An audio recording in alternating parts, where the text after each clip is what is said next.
আসসালামু আলাইকুম। আমার চ্যানেলে আপনাদের সকলকে স্বাগত।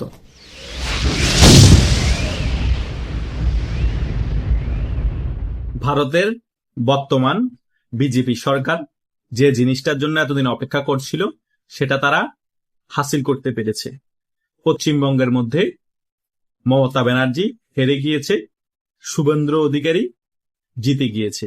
শুধু জিতে যায়নি, সেখানে বিজেপি সরকার গঠন করতে যাচ্ছে এবং শুভেন্দ্র অধিকারী প্রধানমন্ত্রী হওয়ার দরে এগিয়ে আছে। এবং শুভেন্দ্র অধিকারী প্রধানমন্ত্রী হওয়ার দরে এগিয়ে থাকলো এবং নির্বাচনের আগের সময় থেকেও কিন্তু ডাইরেক্টলি শেখ হাসিনার পক্ষ হয়ে কথা বলে যাচ্ছে। তিনি এক বক্তব্যে ক্লিয়ারলি বলেছেন, শেখ হাসিনা এখনো সংবিধান অনুযায়ী বাংলাদেশের প্রধানমন্ত্রী, তিনি বাংলাদেশের প্রধানমন্ত্রী হিসাবে ফিরে যাবেন। এবং নির্বাচনে জয়লাভ করার পরও পশ্চিমবঙ্গে বিজেপি সেখানে যখন সাংবাদিকরা তাকে প্রশ্ন করে, তিনি ক্লিয়ারলি বলেন যে আওয়ামী লীগ খুব শীঘ্রই বাংলাদেশের রাজনীতিতে ফিরে আসছে। শেখ হাসিনা বাংলাদেশের মধ্যে হিন্দু, বৌদ্ধ, খ্রিস্টান সকলকে সমানভাবে দেখে। এই জঙ্গিদের আস্ফালন খুব শীঘ্রই বন্ধ হয়ে যাবে। তারা কোনোভাবে বাংলাদেশে খুব সহজে রাজনীতি করতে পারবে না এবং আওয়ামী লীগ বাংলাদেশে খুব তাড়াতাড়ি ফিরে আসবে। একটা জিনিস চিন্তা করেন, আরেকটা দেশের, একটা রাজ্যের বর্তমান বিজেপির অনেক বড় একজন নেতা তিনি এই কথা বলতেছে, তার মানে তাদের চিন্তাধারা কি? তারা ক্লিয়ারলি চাচ্ছে বাংলাদেশের রাজনীতিতে আওয়ামী লীগ ফিরে আসুক। এবং পশ্চিমবঙ্গ বাংলাদেশের জন্য খুবই গুরুত্বপূর্ণ। কেন? কারণ পশ্চিমবঙ্গের সাথে সবচেয়ে বেশি বর্ডার বাংলাদেশের। সো খেলা যে চলছে কোন লেভেলে, এটা কিন্তু আস্তে আস্তে আমাদের কাছে একেবারে ক্লিয়ার হয়ে যাচ্ছে। যত ধোঁয়াশা ছিল, এখনই চলবে মেইন খেলা। লেভেল 1-2 শেষ, এখন লেভেল 3 খেলা শুরু হয়ে যাবে। কারণ পশ্চিমবঙ্গের নির্বাচন শেষ। জাস্ট প্রধানমন্ত্রী শুভেন্দ্র অধিকারী হয়ে গেলে শপথ নেওয়ার পরেই দেখবেন কি খেলা হয় সীমান্তর মধ্যে। আর এই বিএনপি সরকারকে কিভাবে চাপে রেখে প্যাকেট করে এই বিজেপি সরকার। প্যাকেট করার জন্যই বিজেপি সরকার কিছুদিন আগে বাংলাদেশে যে হাই কমিশনার নিয়োগ দিয়েছিল, তিনি বিজেপির অনেক শীর্ষ পর্যায়ের নেতা ছিল এবং তিনি বিজেপির কেন্দ্রীয় মন্ত্রীও ছিল। সো বুঝতে পারতেছেন, বাংলাদেশে কিন্তু বিজেপির একজন কেন্দ্রীয় নেতাকে সেট আপ করে দিয়েছে এই বিজেপি সরকার। আবার পশ্চিমবঙ্গের মধ্যেও কিন্তু বিজেপি সরকার গঠন করছে। সেখানে মুখ্যমন্ত্রী শেখ হাসিনার অনেক বড় ফ্যান শুভেন্দ্র অধিকারী হওয়ার সম্ভাবনা অনেক বেশি। সো বাংলাদেশের যে রাজনীতির অনেক কিছু পরিবর্তন হবে এটা বলাই যায়। কেন বলা যায়? কারণ ডাইরেক্টলি পশ্চিমবঙ্গ থেকে একটা প্রেশার আসবে এই বাংলাদেশ সরকারের উপর এবং ভারত থেকেও কূটনীতিকভাবে একটা প্রেশার আসবে। আর বাংলাদেশে তো হাই কমিশনার যিনি আছেন তিনি তো বিজেপিরই। সো চারিদিক থেকে ভারত মোটামুটি গুছিয়ে নিয়েছে এবং অ্যাক্টিভ হয়ে গিয়েছে। কারণ ভারত কোনোভাবেই চাচ্ছে না বাংলাদেশের মধ্যে আমেরিকা হস্তক্ষেপ করুক সকল বিষয়ে এবং অ্যাক্টিভলি সারা বাংলাদেশ নিয়ন্ত্রণ করুক।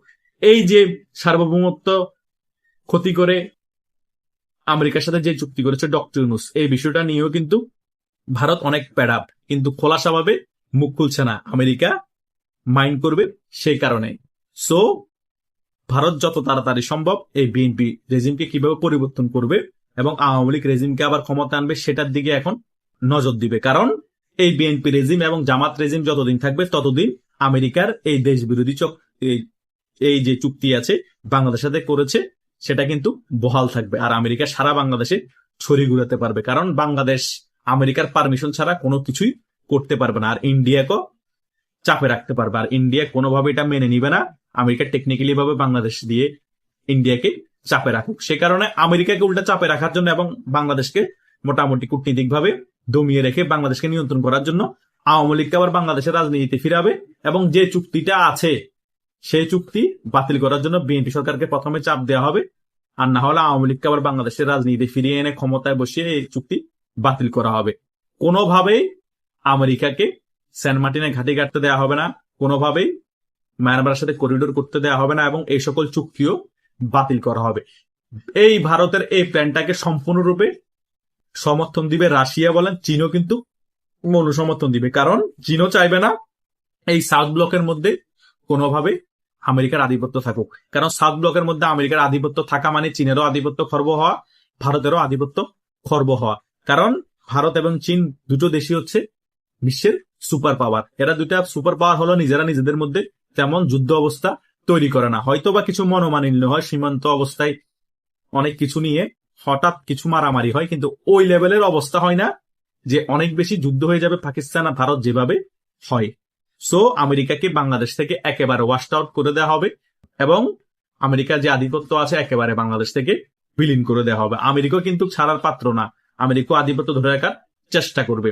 বিতর্কতভাবে এই ভারত এবং আমেরিকার আধিপত্যের লড়াই চলছে বাংলাদেশের মধ্যে। এতদিন আমেরিকা সম্পূর্ণরূপে খেলেছে, ভারত চুপ থেকেছে জাস্ট পশ্চিমবঙ্গের নির্বাচনের জন্য।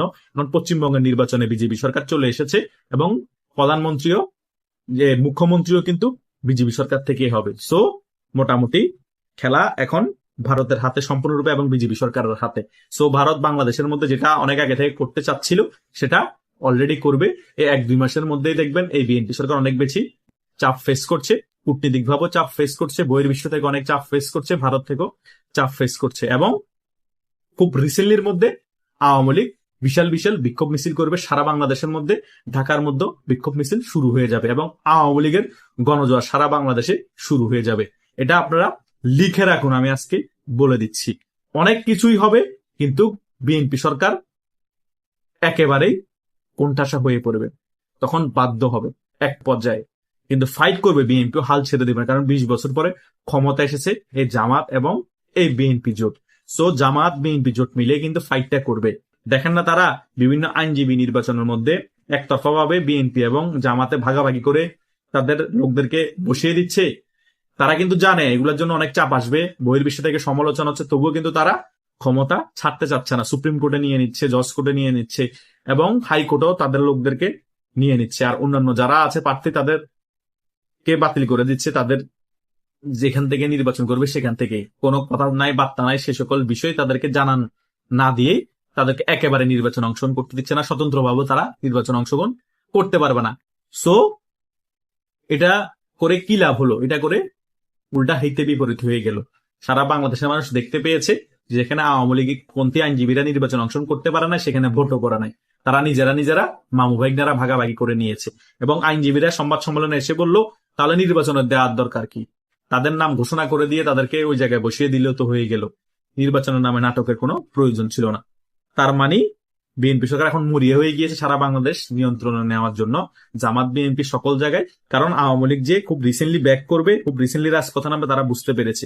আর ভারতও কিন্তু এখন এই সরকারের উপর যে প্রেশার ক্রিয়েট করবে, আওয়ামী লীগকে সম্পূর্ণ সমর্থন দিবে, সেটাও তারা ক্লিয়ার হয়ে গিয়েছে। সে কারণে তারা আমেরিকার সমর্থন নিচ্ছে এবং আমেরিকার সমর্থন নিয়ে সুপ্রিম কোর্ট, হাইকোর্ট, স্বাস্থ্য খাত, শিক্ষা খাত, পুলিশ প্রশাসন, প্রত্যেকটা জায়গায় তাদের লোক একেবারে 100% দলীয়করণ করে নিচ্ছে। সো এভাবে করে একটা দেশ পরিচালনা করা সম্ভব না। শেখ হাসিনাও চেষ্টা করেছিল, 16 বছরের বেশি পারে নাই। তোমরা শেখ হাসিনার মতো ওই রকম দূরদর্শী নেতৃত্ব তোমাদের মধ্যে নাই ভাই, জামাতের মধ্যে নাই, বিএনপির মধ্যেও নাই। যতই চেষ্টা করো, আমেরিকা যতই শেল্টার দেখ, ভারতের চাণক্য নীতির কাছে তোমরা ফেল হবা। কারণ ভারতের পেটের ভিতর এই ভারত, বাংলাদেশ। সো ভারত চাইলে অনেক কিছুই করা সম্ভব। ভারত চাচ্ছে না বিদায় তোমরা এখন আরামসে দেশ পরিচালনা করতেছো। কথা বুঝতে পেরেছো? কিন্তু ভারত এখন ভিতরে ভিতরে অনেক খেলাই খেলবে, আওয়ামী লীগকে সম্পূর্ণ সমর্থন দিবে এবং আওয়ামী লীগও খেলা আগে থেকে শুরু করে দিয়েছে। সামনে আওয়ামী লীগও ফাইনাল খেলা খেলতে রাজপথে আসছে। মোকাবেলা রাজপথে হবে এবং বাংলাদেশের সকল সেক্টরে মোকাবেলা হবে। সেই মোকাবেলা তোমরা পরাজিত হবা, এটা 100% লিখে রাখ। আশা করছি আপনারা মোটামুটি সকল বিষয় বুঝতে পেরেছেন। তবুও যদি কোনো কনফিউশন থাকে, আপনারা যে কোনো বিষয়ে আমাকে ভিডিওর কমেন্ট বক্স আছে, সেখানে কমেন্ট করতে পারেন, আমি উত্তর দেওয়ার চেষ্টা করব। ধন্যবাদ সকলকে।